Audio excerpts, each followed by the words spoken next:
2024. November 5th, 2024. Donald Trump defeats a divided and dispirited Democratic campaign.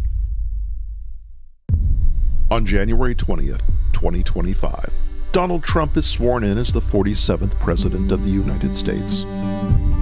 Unfortunately, he keeps his promises.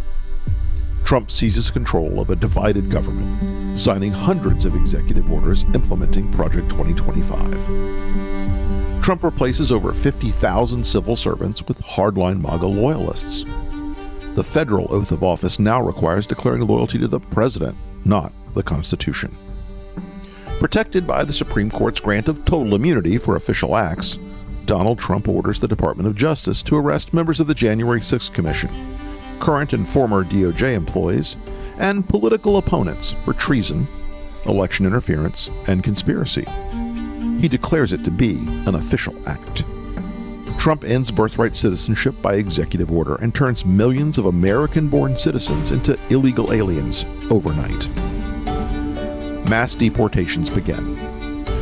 Hundreds of thousands, including legal U.S. residents and American citizens, are imprisoned in newly built camps. Protests erupt. Trump addresses the nation from the Oval Office, invoking the Insurrection Act and declaring the protesters a danger to American sovereignty. He orders the National Guard to use deadly force to suppress the protests. In the wake of the bloody violence, Trump declares nationwide martial law, awarding himself new powers under the freshly signed American Sovereignty Protection Order, which defines protest of immigration policies as non-protected speech and a threat to national security. Governors in New York, California, Illinois, and elsewhere declare their opposition, promising to refuse compliance in their states. Trump orders their arrests. Trump pardons every January 6 attacker, including those who assaulted the police, and in a White House ceremony issues a new presidential medal honoring them. Many are given jobs in his administration. The Department of Education is renamed the Department of American Values and mandates a nationwide Christian nationalist curriculum for all schools receiving federal aid.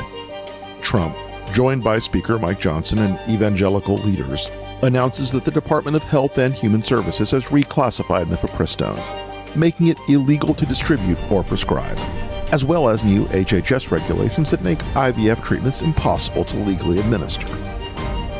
Trump reverses one campaign promise by declaring a national abortion ban by executive order.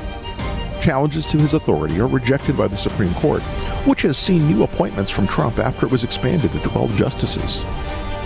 He signs an executive order removing abortion records from HIPAA privacy regulations and announces a new federal data sharing program so states can monitor women's periods. Thousands are detained while crossing state lines under suspicion of seeking an abortion. Trump's acting Secretary of Defense, a disgraced ex-general, fires over 400 generals and admirals, leaving the military leaderless. Other Trump appointees purge the ranks of the CIA, FBI, and Department of Justice.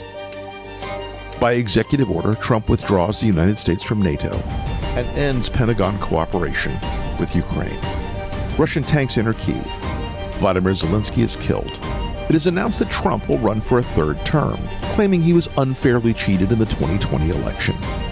His Supreme Court ultimately agrees with this interpretation, paving the way for Trump's 2028 re-election. If you hear all this and believe it isn't possible, then ask yourself, what did you believe was impossible just 8 years ago? This isn't a fantasy. It's Trump's plan, and he's counting on you to believe it couldn't happen.